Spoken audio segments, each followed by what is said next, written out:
Ce paysage de vases, Ici, il faut prendre le temps d'observer, se poser et d'oiseaux, écouter. de sable. Un village tout petit, tout La modeste. forêt, Faire des huiles beaucoup plus Et charnues. on est heureux de puis vivre. la Je dune, suis un descendant d'un des premiers et ostréiculteurs. enfin Un l'arrivée. paysage qui s'est rempli d'eau. Piraillant, le canon, jusqu'au ferry.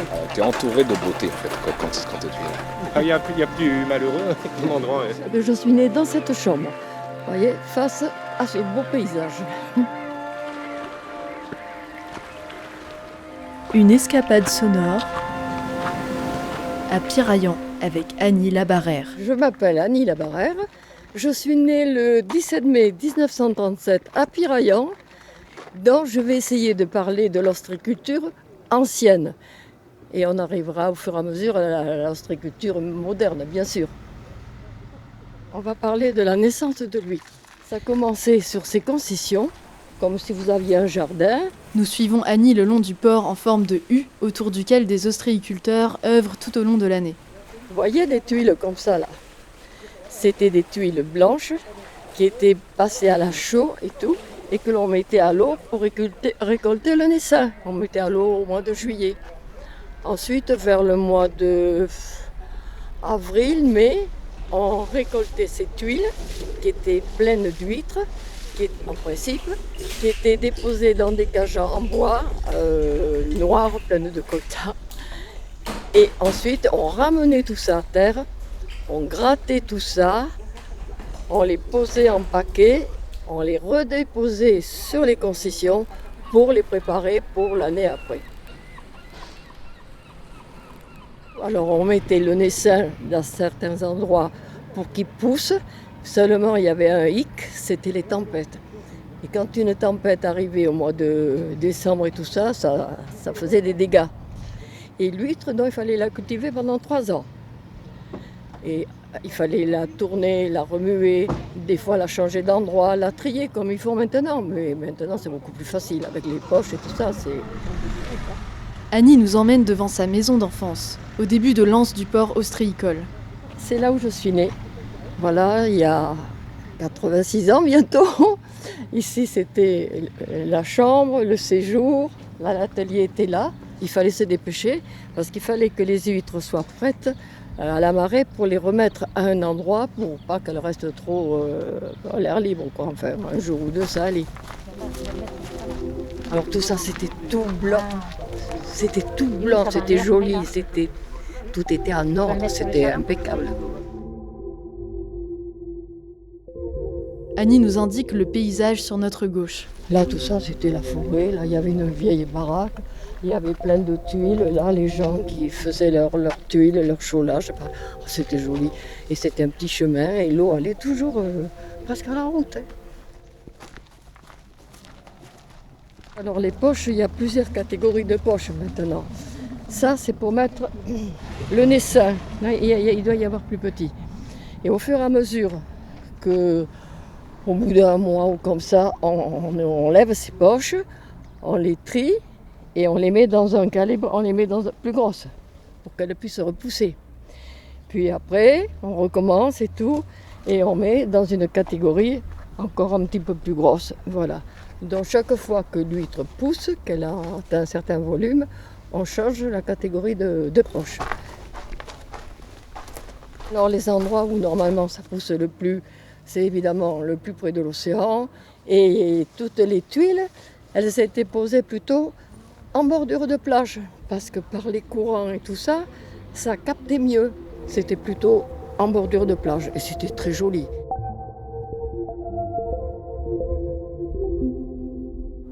Il faut qu'il fasse très chaud. Et l'huître, elle pond. Elle fait une laitance. Et cette laitance, au fil des courants et des vents, se dépose sur les huîtres, sur les tuiles, sur les piquets. Elle se pose partout, elle ne cherche pas à aider.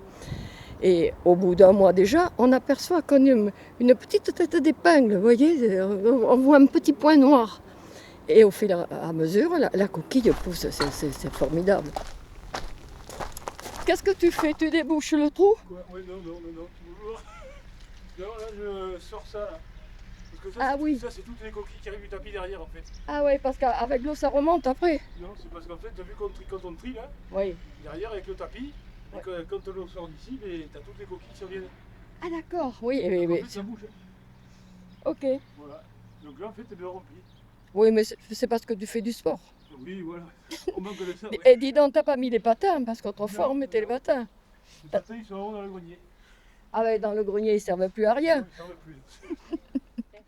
C'était ici les producteurs de naissance. Et c'est au fil des années qu'il y a eu la crevaison des huîtres et tout ça, que là, il a fallu en acheter. Alors, il a fallu en acheter, je ne me rappelle plus où, mais ça venait de l'étranger. Il y a eu le Japon, il y a eu tout un tas de trucs. Puis maintenant, c'est un trafic pas possible. Donc, on n'est plus un gros producteur comme c'était autrefois.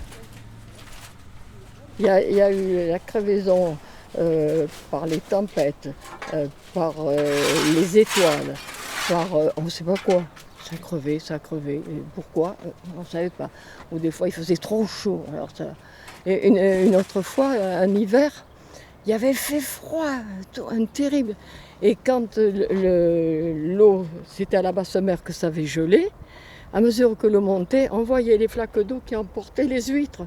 L'eau qui avait gelé sur les huîtres, elle emportait les huîtres. Moi, mes parents, il y a des années, ils ont perdu une récolte qu'ils préparaient pour Noël. Eh bien, en 2 nuits, tout a été balayé et tout, ils ont perdu leur vente. À la maison, on a été inondés 3 fois en tempête. On avait beau mettre les sacs de sable, on avait tout. Des fois, on n'avait pas prévu, pas assez vite. Ce port n'est accessible en bateau qu'à marée haute. Pourquoi tout ça jusqu'à la route, c'était un grand chemin. Nous, il y avait toujours les marées.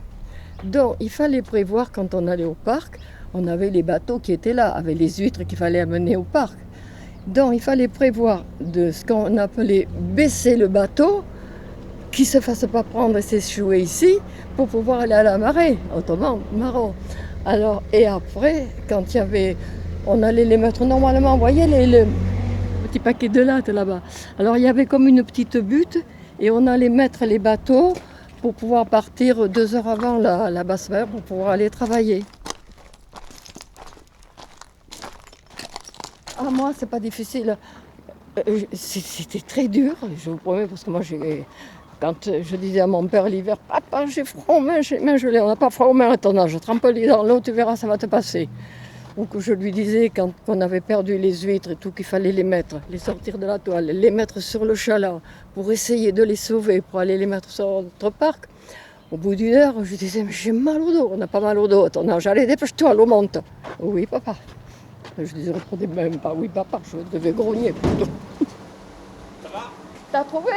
Non, j'ai pas trouvé. J'ai pas eu de chance. Ça, c'est des huîtres qui normalement sont pour la dégustation, voyez.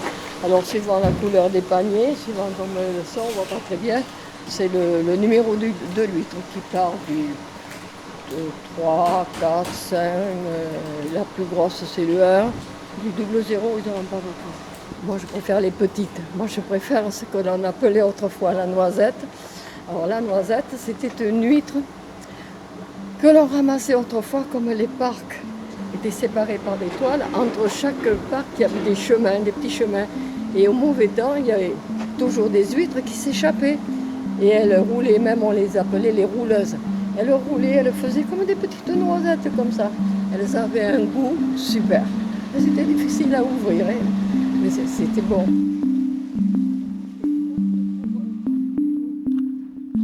On va continuer, ça vous va? Il y a des jeunes, on est bien dans la structure. Ah oui, il y a plus malheureux comme endroit. C'est un peu dur, mais enfin... C'est un peu dur, voilà, mais après le cadre est... Vous plaignez pas pas, mal. vous êtes mécanisé maintenant. Oui, c'est vrai, par rapport à avant. Ah, moi j'ai arrêté, j'avais 69 ans. Pas mal. Bon, on va quitter le port. Nous sommes toujours à Piraillan. Nous tournons à droite, vers le village. Donc là, on quitte tout le port, tout ce que l'on a fait. Nous allons rentrer dans le village et on va être vus sur la mer. Là, c'est un pêcheur. Ça, c'est lui qui fait la grosse pêche sur le bassin. Ça va et toi? là aussi, ça c'est des pêcheurs et eux, ils vendent leurs poissons. Là. Mais lui, il va à l'océan. Tandis que lui, le jeune là, il pêche sur le bassin. Et c'est ouvert à part, vous voyez, suivant le temps, c'est ouvert ou fermé quand c'est trop mauvais à l'océan, qu'il n'a pas pu pêcher. Voilà, alors là, on est toujours dans le village. On est entre le port et le bassin, vous voyez. Et donc, vous avez les cabanes ostricoles et vous avez les dégustations d'huîtres. Bonjour. Et donc, c'est le cœur du village avec sa vie, vous voyez. Alors, je vais vous montrer d'abord le bassin. Voilà. C'est formidable, il y a une vue, il y a un monde de l'été. Regardez ça. Nous sommes maintenant Regardez. devant le bassin. Piqueil, le ponton de Piqueil, tout ça, regardez si c'est beau. Et là, alors en face, vous avez l'île aux oiseaux. C'est beau. Et voilà la place de Piraillon où se faisaient toutes les fêtes. Alors ici était planté le mât de cocagne. Là, il y avait les eaux tamponnantes, il y avait les manèges. Là, l'orchestre, c'était le truc pour l'orchestre. Et là, ici, il y avait une épicerie. Elle s'appelait Jeanne Aliès. Il y avait des bonnes choses là-dedans, vous ne pouvez pas savoir. Alors, ils allaient faire le marché la nuit. Et dans cette épicerie, alors c'était marrant.